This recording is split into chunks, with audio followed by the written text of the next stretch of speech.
Good evening, everyone. Happy Easter Monday. And I want to welcome you to this Monday night live stream for Theology Mom. I am Krista Bontrager. I want to thank you for watching tonight. And I'm going to be doing a conversation tonight about loving our neighbor in the midst of a pandemic. And loving our neighbor might sound like a fairly easy topic, but as I've been reflecting on this the last few weeks, it's actually quite complicated. So I want to share some thoughts and invite you to join in the conversation, because what I'm going to be sharing, I'm hoping will be highly conversational. I want you to weigh in on where you're at and what some of your thoughts and strategies are for loving your neighbor. And so also go over to YouTube on the live stream there on YouTube. Check in. Let me know that you're watching. My friend Laura's watching. She might be my number one fan besides my husband. But checking in from Texas, Megan is here. So glad you're doing this tonight. I was just thinking and would love to hear your opinions. Great. And I'm going to look forward to your comments as well, Megan. I really want to invite people to jump into the conversation as we talk about how to love boldly, which is a hashtag I've seen on Twitter recently. And my question is how do we do that? And so I want to unpack that a bit. Allison's checking in. Glad to see you here, Allison, for this conversation. And I do want to say, some of the things I'm going to say tonight, might be like, hey, I'm trying this idea on. Like, I'm not going to die for this. This is just an opinion. I might change my opinion next week. But I'm really trying to be in a space of thinking about some hard questions, inviting others to enter into the conversation with me. And some of the things I might say tonight, they don't necessarily reflect the opinions of my husband, my church, my pastor, my employer, or anybody else that I'm connected with. They're just purely my own. In fact, I might not even, again, agree with them in a week or two from now, because everything that we're going through is so fluid. But I do want to invite you to join the conversation tonight as we explore how to love our neighbor. And I'm going to be sharing 8 points that I've come up with and going to try to unpack those a bit as we go along.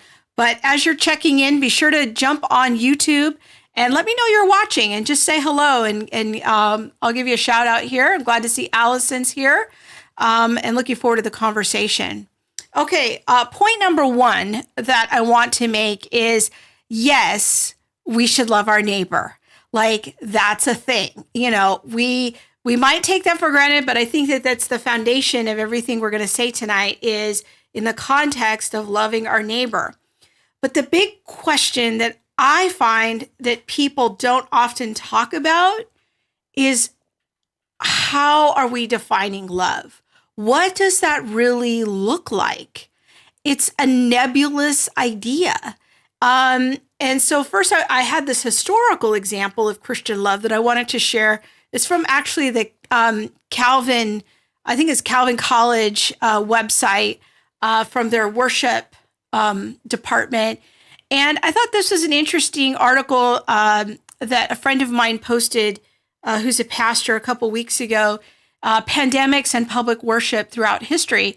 And what's interesting to me about this article, and I'm going to scroll down here a little bit, is the importance of the church, knowing how to love our neighbor. But here's a timeline of some historical events where the church faced similar situations. There was a plague in Ethiopia that erupted around Easter of 250 AD, and it reached Rome and spread throughout the Middle East the following year. Many people died in this plague, and it is recorded by one of the fathers. And I think that it's important to understand that we are not the first people to experience pandemics or plagues, if you will. There's a little quote here from around this time, if we could scroll down, from one of the bishops of Alexandria. And Alexandria was in North Africa. It was one of the ancient centers of Christianity. It says, most of our brother Christians showed unbounded love and loyalty, never sparing themselves and thinking only of one another, nursing and curing others. And later in the letter, he writes, at the first onset of the disease, the healthy pushed the sick away and fled from their dearest, hoping to avert the spread of the contagion and the fatal disease. And that's sort of the Sophie's choice that we are involved in now. We're quarantined at home, but what happens if somebody comes home and has this? And, how do we handle that? And later in the medieval period, there was the Black Death in the 1300s, and Christians faced more challenges. And you can read those quotes, but we're going to scroll through here so you can get a feeling for this. 150 years later, there was another Black Death. There's another one a few years later during the time of Luther, during the time of Calvin. There was a smallpox epidemic during the time of Jonathan Edwards. There's some quotes related to Charles Spurgeon and his era. The flu epidemic of 1918. And then there's some really great quote I read on the show a few weeks ago from C.S. Lewis about the threat of nuclear war. But I just want to bring up these quotes to show that we need to put some historical context. Like there's some wisdom that we can get from the past about what love looks like and what Christians have historically done. And so as we're thinking about what love looks like, we want to be informed by history, that Christians don't abandon love just because there's a pandemic happening. But we're going to have to wrestle with, what does love look like?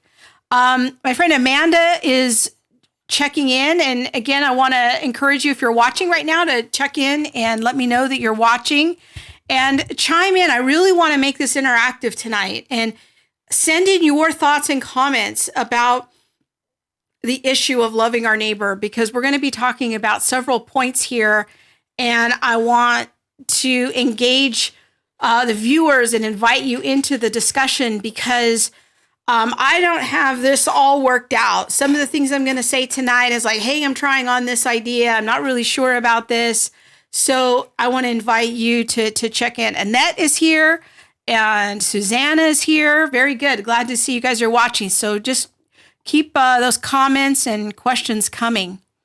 So right now, as we're thinking about this cultural moment, what love seems to be looking like in the recent past of the few weeks is that quarantining is being put out there as a form of loving our neighbors, loving in particular the vulnerable, those with underlying health conditions, those with severe asthma problems and anti-inflammatory compromises in autoimmune compromises and this sort of thing. So we're all quarantining for the sake, in a way, of loving our neighbors. But I'm also have some concerns that I'm seeing this phrase of loving our neighbor kind of being spread like peanut butter over every problem and situation.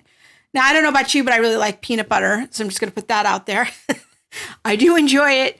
I will just get a spoonful right out of the jar as a snack.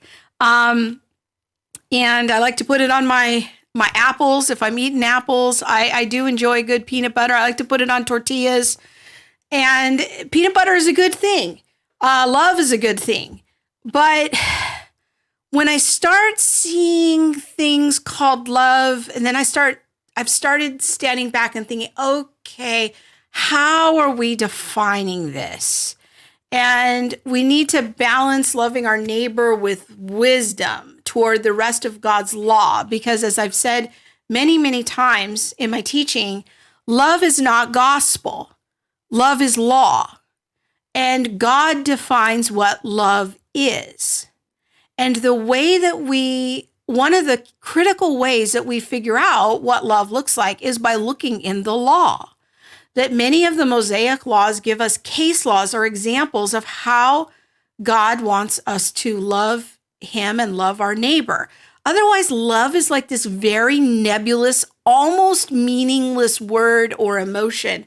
And so I'm trying to figure out how these things go together and how do we apply God's definition of love, not our emotions, not what seems right to us, not in a subjective opinion, but what does God's law have to say about what love is? And how can we balance love and wisdom? How do we balance, the Mosaic law with the Proverbs? How do we put those, maybe balance isn't the right word, but how do we bring them together? The Proverbs tell us how to practically work out our lives and gives us all this practical wisdom. How can we fuse those together? Because what I'm thinking is that love is way more complicated than this just seems right to me. It's way more complicated than a subjective emotion or an opinion. And I'm going to sort of unfold what I see as some of those complications as the video goes along. Okay, I see there's another fan of peanut butter out there. Allison says, peanut butter.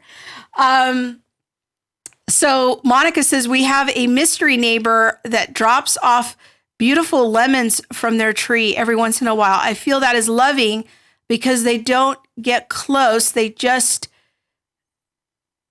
faithfully leave them at the door. Very good. Yes, that's a very kind gesture. And I would call that kindness. To me, that is an expression of love. It's to be kind. Yeah. Okay. So point number 1 was, yes, we should love our neighbor. Point number 2 is pandemics are a normal part of the rhythm of human history. They happen about every 100 years.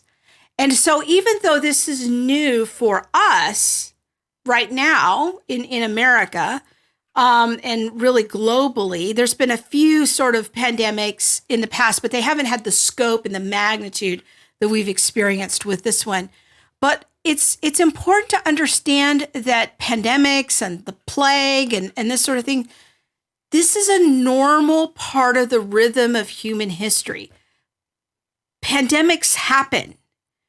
It's just part of what we experience. And aren't we blessed that the last one was just about 100 years ago? It was the Spanish flu, as they call it. And it was, it was a time of very similar to what we're going through now. And people would bring home the flu to their family, and we have a much more herd immunity to flu. People still get the flu, but by and large, it's cycled through us for a few generations now, and we have a lot more immunity to the flu.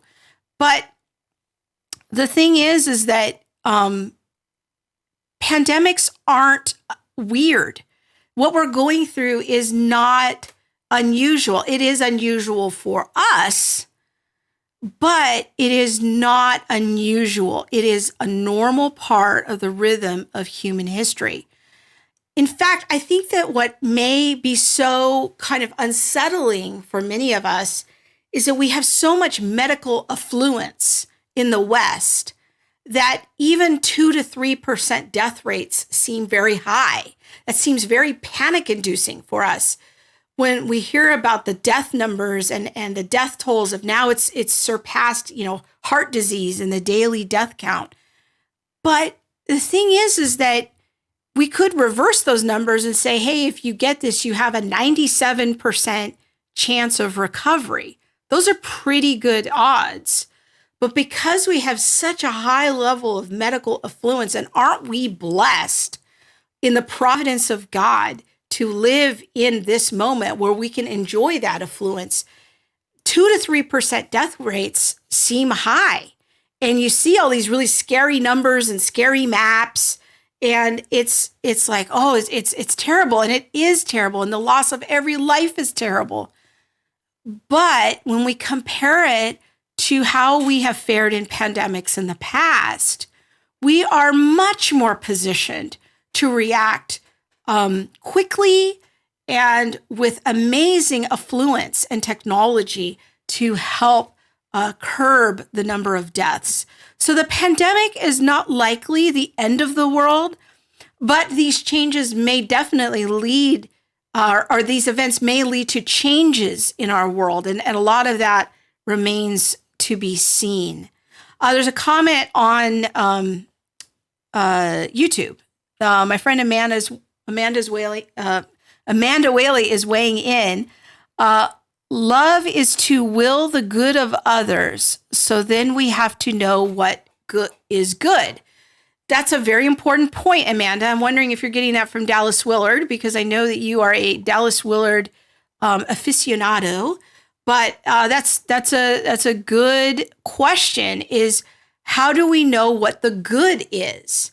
Again, we have to let Scripture define what is good, true, and beautiful. It can't simply be based on what seems right to me or my emotions. Now, is there that subjective component?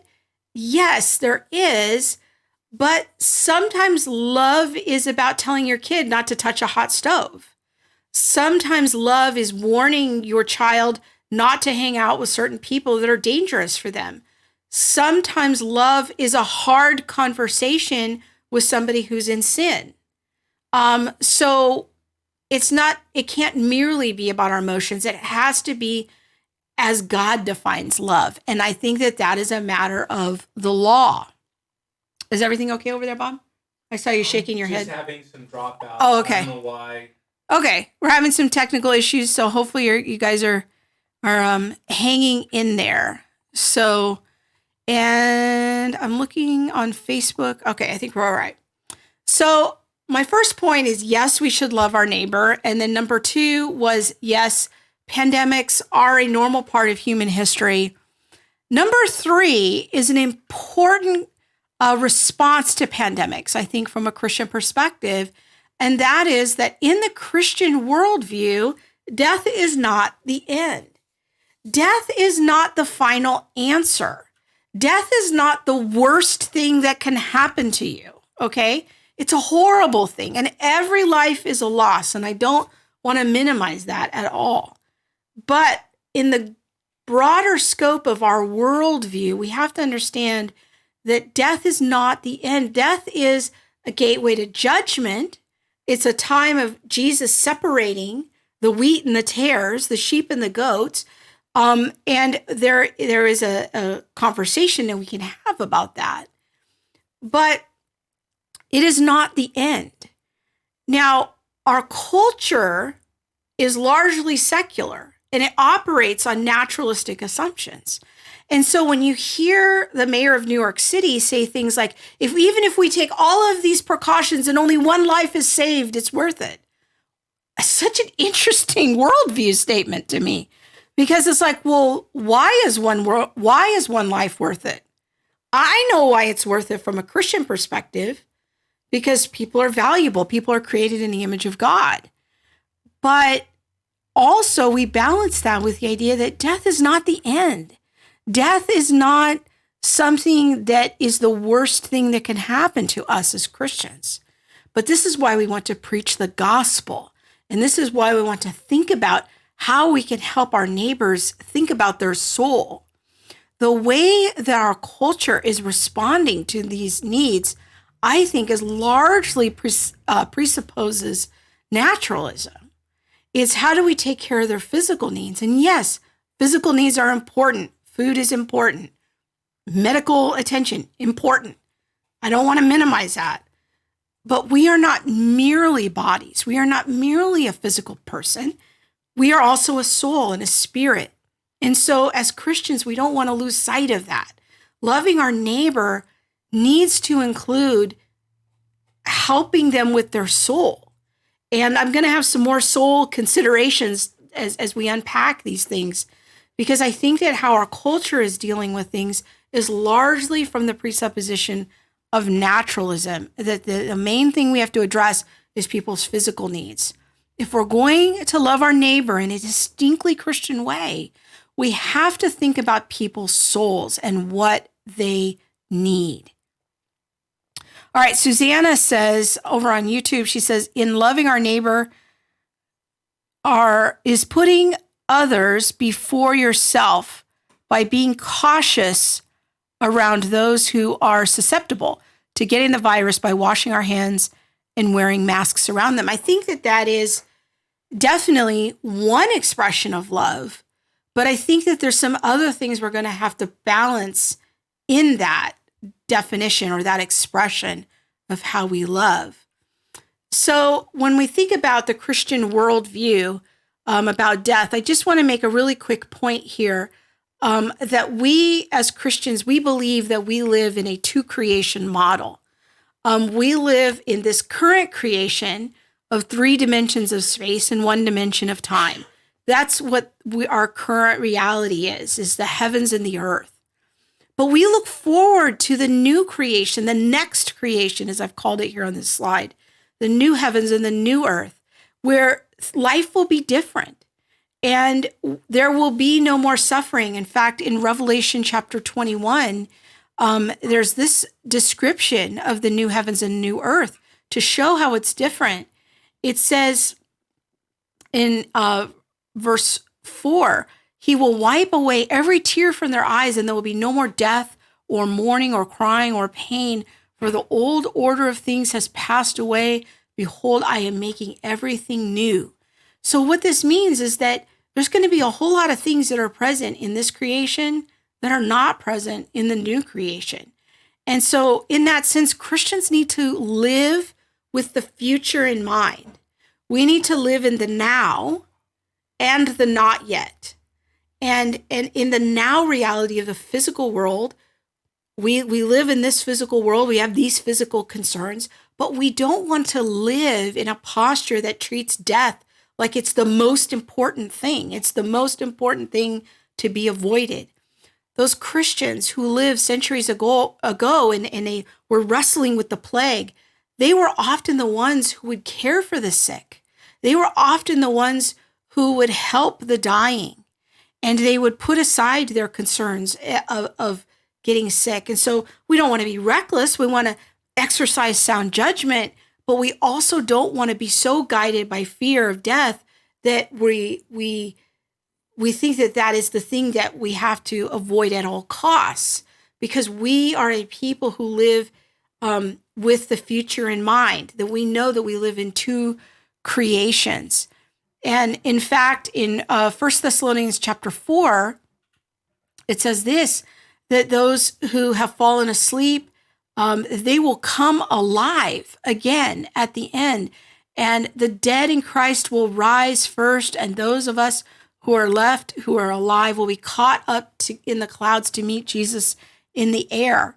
So we want to live in a mindset and in our words that, yes, this physical reality is important. I'm not trying to deny that. But at the same time, that this world is not all that there is. So ultimately, I think it's important to understand that God is in charge of our lives. This disease, catching this disease is not random. It's not random chance. All of our days are written in God's book, it says in Psalm 139. So we can't add one moment, one day to our life. And so we have to walk in a way of trusting the Lord. We don't want to walk in fear. I'm not suggesting that we be reckless about it, but we have to find some balance between the fear and not being reckless, being careful, but not living as if death is the ultimate thing that we are afraid of. Christians stand in this tension of wanting to not be reckless, using wisdom and sober judgment, but also having confidence that this life is not the end of everything and that we have a hope of heaven.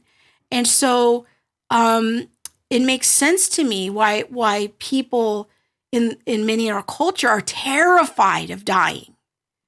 And they're wanting to take extreme measures to not get sick. But we as Christians want to counteract that and point to the eternal hope that is available and care for people's souls. Part of loving them, if all we do is just wear masks and gloves and stay away and quarantine, we have only addressed the people's physical needs. We have not addressed their spiritual needs or their soul care. Okay, I'm going to go back to the comments here. Allison says, during this time of quarantine, I'm starting to see the impact on friends who are suffering due to isolation. Mental health is deteriorating due to lack of social interaction, physical affection. Yeah, I'm going to talk about that in a little while here, Allison. That's so true. I'm seeing that too. it is making me realize that I need to rethink my social distancing in certain cases. I don't like the word social distancing. I think we might need to call it physical distancing, but we want to figure out ways to have social interaction, invitation, and intimacy that can still happen, because people need that, but they also need the physical part. The physical touch is important. And so, yeah, we have to think about these things. Tony from Melbourne, Australia is checking in. Glad to have you on the live stream on a Tuesday morning there in Australia. Nikki says, Allison, then on the flip side, there are those not struggling with isolation or lack of social interaction, wondering if something is wrong with them. Oh, that's interesting. That's an interesting point. So yes, so we want to think about people in a, multifaceted way. We are physical beings, but we also have souls. We also have spirits. Okay, number 4 is that quarantining the sick is actually a biblical idea. And I haven't seen very much about this in the public conversation, so I want to bring up this point. Quarantining is actually a biblical idea. There are many laws about quarantining the sick. For example, in Leviticus chapter 13, there's a whole chapter of laws, and I'm not going to read these, but I am going to scroll down to the end here just to give you an example, verse 45 and 46, where it talks about that the person wearing clothes needs to identify themselves. So they wear torn clothes so you can see them a long ways away, and they're supposed to yell out unclean as long as they have the disease, and they must live alone, and they must live outside the camp, outside the city, if you will. And so there are precautions in place in the Mosaic law of quarantining. Quarantining is not something that modern medicine figured out. Quarantining is actually a biblical concept. In 2 Chronicles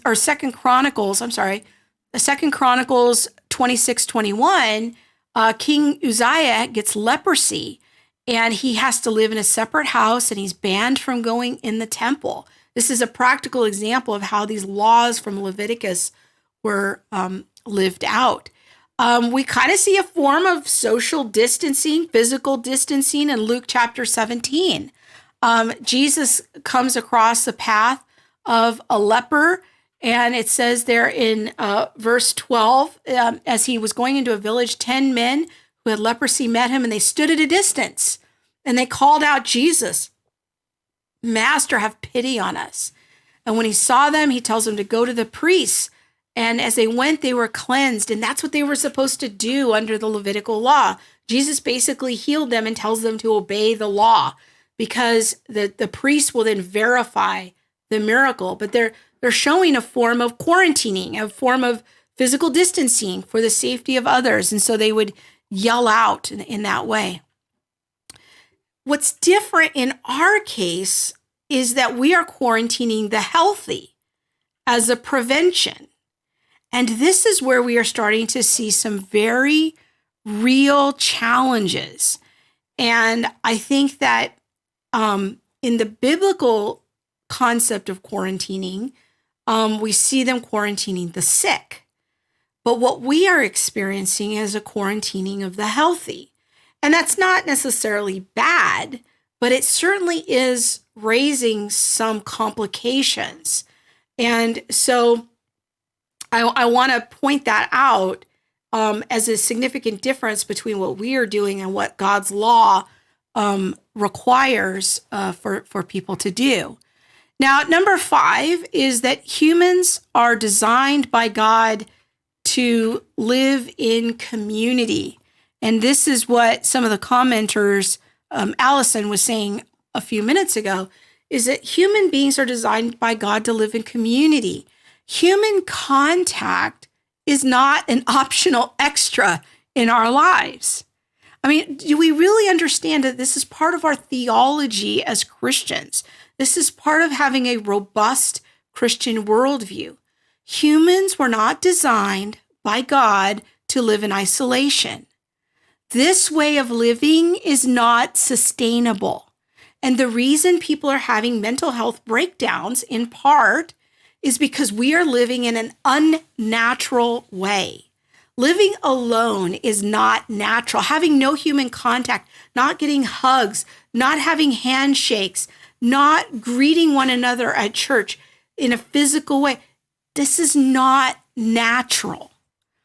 It goes against our created design. If you have ever tried to change a tire with a hammer, you know that a hammer is not designed to change a tire. It will not work. When we are living in an unnatural way, unnatural things are going to happen.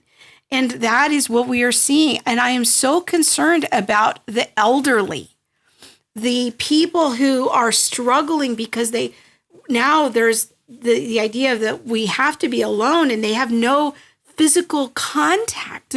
And it's not natural not to receive hugs. It's not natural. It's not natural to not shake hands with people. I don't think I gave Bob this scripture, but there's this verse in Romans chapter 16 about greeting one another with a holy kiss. Oh, I did. And people who see it as such a throwaway verse, but this is the long Christian tradition of fellowship that is still practiced in some churches. I mean, that this is part of their cultural practice of greeting one another with a holy kiss. Even the men greet each other with a holy kiss. I mean, there is this idea of family when it comes to the body of Christ. We are brothers and sisters. We are spiritual mothers and spiritual fathers. And so it is not natural for us to not be gathering, okay? This is part of what it means to be a Christian. The word church, ekklesia, in Greek means assembly. The whole idea of the church is that we assemble. We are the gathered ones. We gather and then we go out. We are the sent ones. But we do both. We gather and we're sent. But if we're only doing one or the other, that is not natural. And so we are living in this very unnatural, weird way that we are not functioning the way that God designed us to function. Okay, let's go back to the comments here. Susanna says, I think we need to address the fear of people before we can address the spiritual needs of any person who does not know Jesus and have hope, even if it does not pass from this disease. Maybe, and here's where I'm going to try on an idea. I'm not saying I'll die for this, but I think that there's something to be said about being safe. And I think there's something to be said about living differently, that Christians live differently, that we have a different worldview. I think I'm wanting Christians to think about how we can bring our worldview to bear on what's happening. And I'm just not seeing a lot of those conversations in a robust way. It's like a little snippet here and a snippet there. And I'm just trying in this live stream to say, okay, let's sit down and think about this from a worldview standpoint. What are some critical points that we need to start wrestling through? Tony says, hopefully once we have the situation under control, we can gradually return to normal and concentrate the quarantining to the infected. I think that's probably going to be the strategy of quarantining the people who are at high risk, but I also don't want to leave them behind. I mean, if we're going to talk about loving our neighbor, even the high risk people need love and they need human contact, and somebody's going to have to be in that risk. And I think that this is an area where Christians could really maybe minister to people who are in high risk categories, not just shuttering them away, but how could we maybe visit them? How could we do something to live differently, to recognize that people are created in the image of God, and they are part of being created in his image is being created for connection. We don't want to I'm not necessarily in favor of shuttering all the high-risk people away. We have to think about people that they are both a body and a soul. Okay. Tony says, hopefully the new normal, it won't be too much different from the old. I don't know, Tony. I'm a bit of a skeptic about that. I'm not going to get into the politics of my own private thoughts, but I am not as optimistic about that as you are. Although we have the opportunity for improvement after seeing the care and compassion shown by lots of people in this situation. Yeah. Annette says she's not a huge fan of being kissed by people. I think my friend Monique would agree with you on that. But I'm just putting it out there that in some places in the world, that is a cultural thing. It's not just an ancient thing. And some people do still do that. Okay, my fifth point is that humans are designed by God to live in community. There it is. That human contact isn't optional. And then I wanted to make a comment here about this virtual issue. That's why I want to go back to this slide. I kind of am starting to have some concerns about all this virtual church business. And I don't know how much of this I'm going to get into. It depends on how the comments go, but I would like to hear people's thoughts. Living virtually works best when you have a pre-existing face-to-face relationship with those people. I'm not saying that it's not possible to work and live virtually, but I just don't think that there's a substitute for the true face-to-face contact. That living image to image in your small groups and watching your pastor preach on the screen, I'm not convinced that that is the same thing as going to church. But I am wondering how this is reprogramming us. I'm wondering whether at the end of this, many of the smaller churches are going to end up closing because people will be so conditioned to just watching church on their television in their pajamas. Why should I bother getting out of bed and going to a church and seeing people? But the thing is that we are designed for community. I have no idea how you engage in things like church discipline virtually. If you never know these people, you don't see them very often, and you don't have genuine relationships with them. What does that begin to look like? What will be the long-term impact of all this virtual church hopping that we're doing now? Will we have the same connections with these people and seeing them as a spiritual family? Will there be rootedness? How will we engage in church discipline? I'm not sure that this is altogether healthy. Now, look, in the middle of a pandemic where it's a temporary situation and we have 2 or 3 weeks of virtual church, I get that. But they're starting to make it sound like this could go on for months. I mean, the president's guy, what's his name? Fauci? I mean, he's talking like he wants the quarantine to last for 18 months. I'm not sure what the long-term impact of that is going to be, and I'm not even sure that that's biblical. I think we're going to get into some other really messy conversations with that. So when we're talking about loving our neighbor and what the church looks like and how we care for one another, the virtual church situation is okay as a temporary Band-Aid, but it is not a solution that can be sustainable for very long and for churches to be healthy and for Christians to be healthy. I don't know if that's really loving our neighbor. Let's go on to number 6 here. God designed humans to work. Wanting to return to work is not a conservative issue. I think it's a human issue. God has designed us to work. If we're going to live in the way that God designed us to be, it is to work. Work is not part of the fall. Work is part of our pre-fall design. Adam and Eve were told to work the garden and to multiply and fill the earth, to rule and to reign on the earth. So when we see things like unemployment coming up, this is just a snippet from the Wall Street Journal last week, that unemployment benefits, the filing for those are way up. That's not merely a physical problem. That's a soul problem too. That's a spiritual problem. Not being able to work is a problem in our soul. It damages us.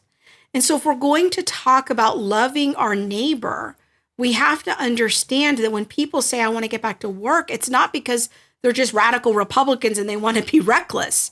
I think they're speaking from a place of deep human longing that we are designed to work. And being in quarantine is not natural. What we are going through right now is not natural. This is not how God designed us to work. Another thing I want to point out with this whole work situation is, how do we balance loving our poor neighbors with the sick and the vulnerable neighbors? Because this quarantine situation, this is one of the major concerns that I have, is that this preventative quarantine model that we're engaging in right now, we're not quarantining the sick, we're quarantining everybody, including the healthy, most of which are healthy. It has the potential, this model has the potential to decimate the poor. Now, in my level of affluence, I can survive this situation for a while. My husband is not working because he has a party business. Nobody wants to have parties right now. Nobody's allowed to gather. But we can still survive for a while with our level of affluence. I'm still working. But the poor, the working poor, cannot survive this. And I am very concerned that people don't really understand the impact that all of this has for the working poor. And so we have to balance these concerns. I can't just be focused on these neighbors over here, the vulnerable and the weak and the potentially sick. When there's these neighbors over here that are in the working poor, how do I love these people? And how do I love everybody? Because work is an expression of a universal human longing. Can you kind of start to see how just the phrase, let's love our neighbors, becomes not quite so simple? It's actually very complicated. Okay. All right. Let's see. Susanna says, okay, let's go back to Tony's comment. He says, I think the increased virtual contact will increase with regard to people's work, especially office work. However, you are correct. Building relationships is impossible without human, I think you mean face-to-face contact. I just think it's very challenging. Yeah. Annette says she actually went to work today. Well, I'm glad you have a job, Annette. Everyone that has jobs, I bless you, and I'm glad you're in that position. Susanna says, I haven't been hugged at all for about 30 days, and it's difficult as a single person. And my heart goes out to you in that situation, Susanna. That's not natural. That is not, and you need your church family. You need those people in your life, in your retirement community that are there to support you. Not being able to work equals more mental and spiritual decline. I agree. Not working is not merely a physical problem. We don't want to be naturalists as Christians. We want to understand that being out of work is a soul problem. It is a spiritual problem. It affects us. It affects all of our being, okay? Annette says, I can't go see my son who lives in a group home. That is not okay. Oh, I'm so sad to hear that, Annette. My cousin lives in a group home. She's disabled, and they had to take her out of it for a couple of weeks to make sure that she wasn't getting sick. But that was a very hard situation for my aunt and uncle. So I'm very sad to hear about your son being in a group home. That is a big challenge. And that's a question: is how do we love somebody in that situation? So this brings me back, this reground us to our number one point that we had in the beginning. Yes, we should love our neighbor, but how do we find that golden mean between loving the medically vulnerable, loving the poor, and not forcing people to live in unnatural, isolated conditions? How do we think about loving the elderly? Yes, we want to love them and not let them get sick, but we don't want to have them be so isolated that debilitates their mental health too. So this is very, very tricky. And this brings me to my seventh point, which is some concerns I have about the government and its relationship to the church. Number 7, yes, Christians should obey the government. And I want to make it very clear. I want to look at Romans 13 again tonight. I know I've mentioned this a lot lately, but we should obey the government.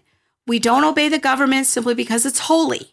We obey the government even if it's corrupt. Paul tells us in 1 Corinthians 13 that the government, whoever rebels against authority, in verse 2, is rebelling against what God has instituted. And those who do so will bring judgment on themselves.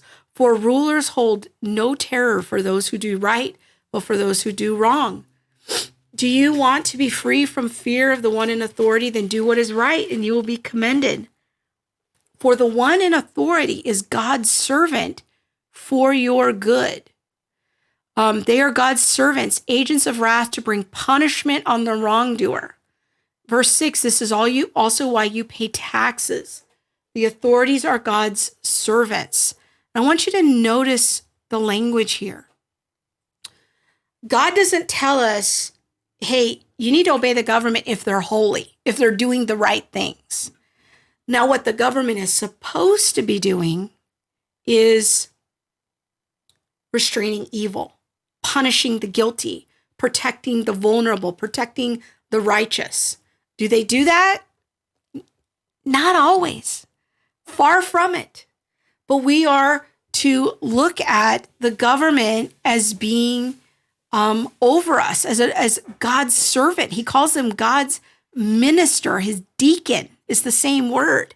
And so when we think about, I want to flash up here John 19, since we just went through Holy Week this past week. This is from Jesus' trial before Pilate. He says, Pilate's really trying to help Jesus and get him out of this situation. And Pilate says, don't you realize I have the power either to free you or to crucify you? And Jesus answers in verse 11, you would have no power over me if it were not given to you from above.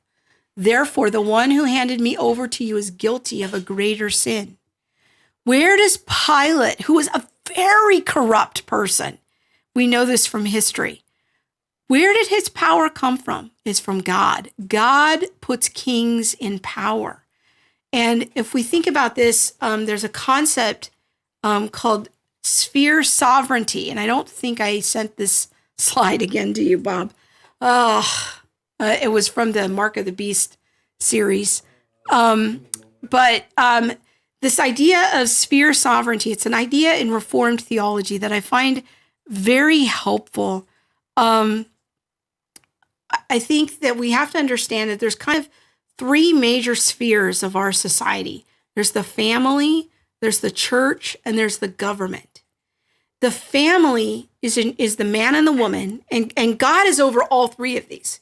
God puts these things together. God puts these spheres in power. There it is. Perfect. Thank you. God appoints the family, the man and the woman, to have children, to multiply, fill the earth, and to rule and to reign, and to instruct their children, according to Deuteronomy 6. So the government sphere is to punish the guilty. They collect taxes. They help to keep peace, ideally, so the gospel can go out. The church's sphere is the assembly of the church to preach the gospel, to go out into all the world, and to enact church discipline. So when we think about Romans 13, that's good. We want to think about Romans 13, but that's only the sphere of the government. We don't want to, again, spread that like peanut butter over everything. I'm seeing a lot of this on social media. People are like, obey the government, obey the government, obey the government. Yes, we should obey the government. And sometimes there's Acts 4 moments where we disobey the government, which I think is my point number 8, that sometimes Christians should disobey the government because in our sphere of sovereignty, we are the church gathered and we are the church sent out. And sometimes It is an Acts 4 moment. So if we could go back to the sphere sovereignty slide for a minute. When we think about these spheres, we have to understand what each of them are in charge of. So we don't have the government see the danger when the government comes in and redefines the family. Or the government comes in and wants to impose its instruction on our children. That is the sphere of the family. That is what the family is supposed to do. But we also don't want to have overreach of the church ruling the government. That's not okay. Then we don't want the government to rule the church. That's not okay. This idea of sphere sovereignty helps organize our thoughts a little bit, I think, about why some things are starting to feel like government encroachment, like something has gone wrong, and I'm not really sure what. And so this idea of sphere sovereignty, I hope, will begin to help you organize your thoughts a bit. Last week, there was a pastor who was arrested in Tampa, Florida, for defying the orders. And this guy, Rodney Howard-Browne, very controversial pastor, part of the Word of Faith movement, and was really kind of trying to stick it to the government about meeting together. And I'm not sure that that's necessarily the best approach, and I'm not concerned with his theology. What does concern me here is what is now being done in the name of public safety and what precedent this is setting. After that arrest, now things are really starting to escalate. That was kind of the first big national story. In my own county last week, it became a $1,000 fine and 90 days in jail for gathering as a church, even a drive-through church. And this is the order that talks about that in my county. And it's indefinite.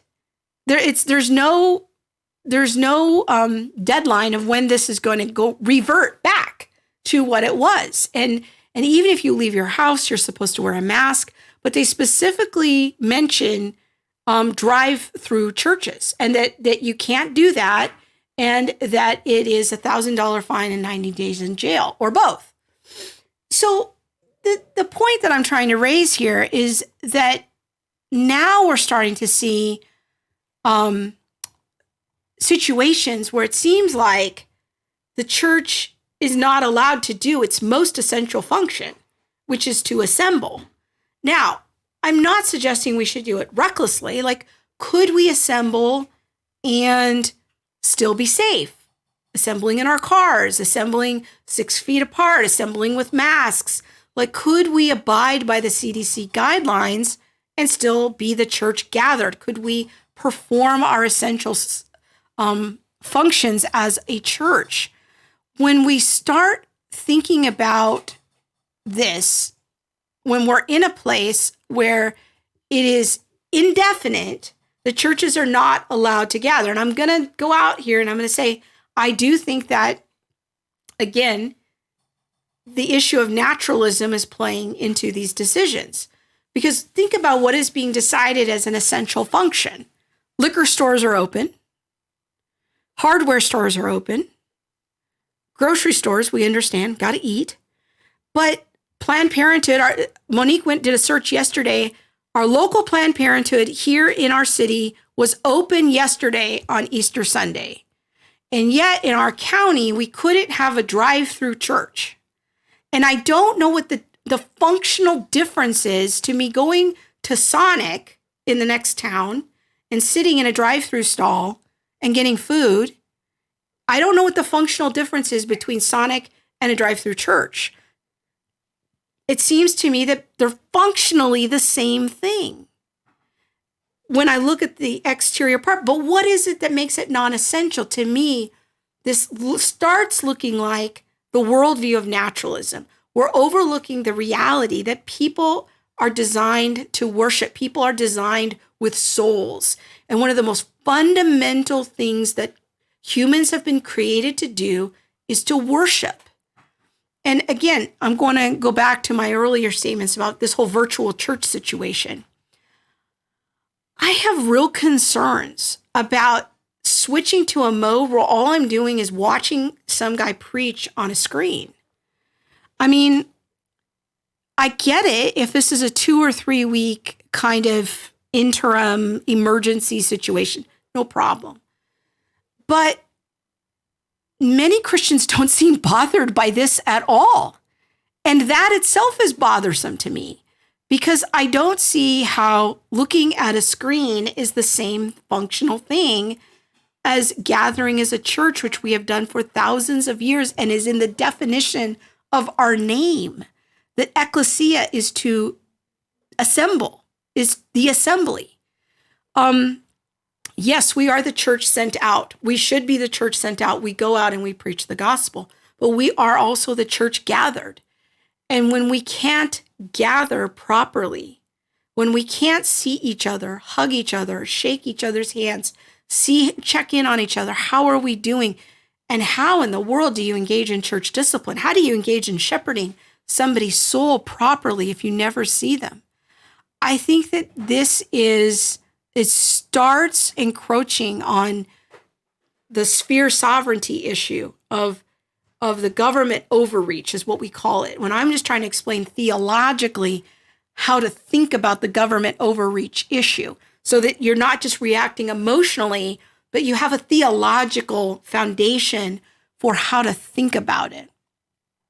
Could there be a way to love our neighbor, our poor neighbors? Is there a way that we can help people get back to work? Is there a way that we can love the elderly and not just shutter them off because they're vulnerable? Is there a way that we can love our neighbor and still touch them? Is there a way that we can balance freedom and government control? Is there a way that we can gather as the church and do it within the CDC guidelines? I want us to be careful about just rolling over for this and just saying, oh, it's on virtual church, it's all the same. And it's just, I sit in church and I watch people up on the stage, and that's the same thing as me watching on the screen. If that's what you think church is, then we need to have a different conversation about what is the church. And maybe that's a video I need to do. But if you think that that's what going to church is, then we need to have a different conversation about what is the church. Because virtual church and the biblical church are not the same things. But what precedents have now been set in the name of love and safety when we start calling everything love? Like here's some scenarios that I can think of. Will Christians be asked to reduce their bandwidth use for essential services in the name of love? You don't want to taint your Christian witness, so you should throttle back your church's use of bandwidth because that's how we love our neighbor. Okay, will we be forced under compulsory vaccines in order to control our movements and gatherings? People can't gather in more than 10 people if all the people haven't been vaccinated. Okay, will that be seen as loving our neighbor? Could children be removed from the home for the sake of health and safety? And that will be considered loving our neighbor. And can you see how almost anything can be spun into a cry for love of our neighbor? And it almost becomes like silly putty. Like it can just blend into anything. You remember silly putty as a kid? And when it becomes like that, that's when I think love loses its biblical meaning. We need a more principled and biblical approach to defining love. Because you see, love in God's economy is voluntary. It's not compulsory. And so there's a big difference between voluntarily doing things and being under compulsion to do things. Compulsion and love are not the same things. So yes, we can love our neighbors through vaccinations. I think that's actually a legitimate and thoughtful point. But what happens when it becomes compulsory and we can't gather with more than 10 people if everybody doesn't have vaccinations? That's not the same thing as voluntary love. And so we've got to think this through a little bit. We can't just be slapping everything with the label of love. Okay, let's go back to the questions.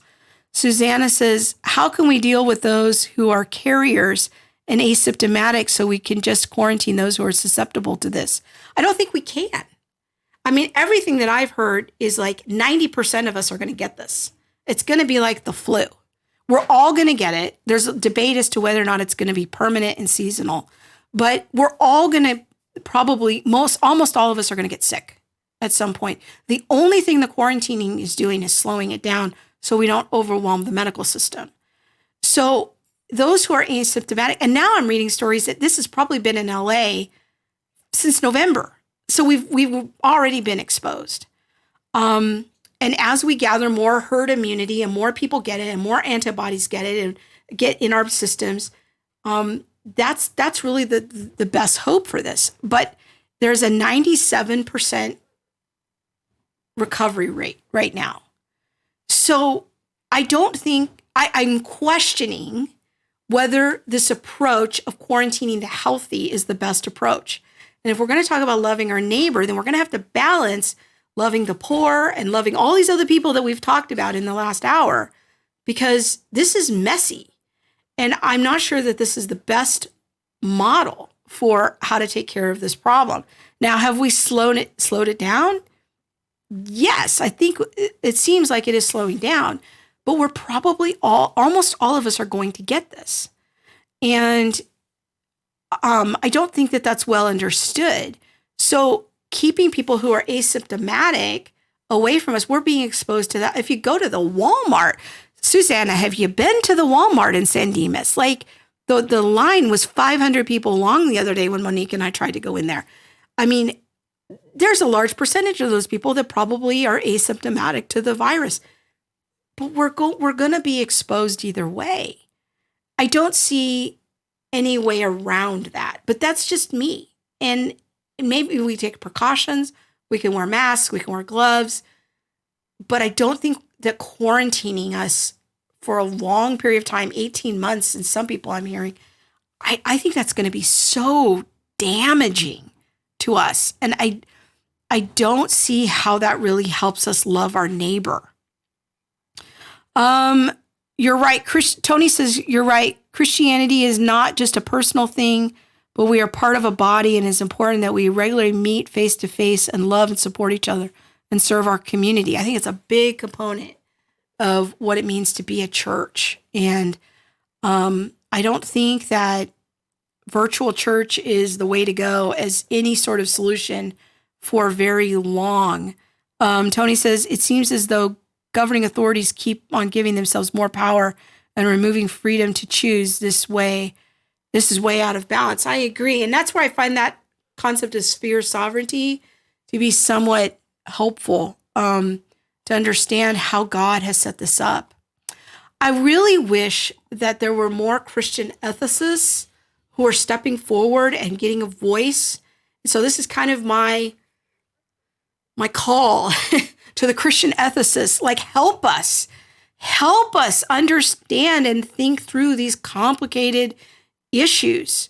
We need some really sound, practical, biblical ethicists to step forward in Christian evangelicalism and talk about what it means to love our neighbor. What I've done tonight is just ask a lot of questions and try to lay some worldview groundwork that I see in play.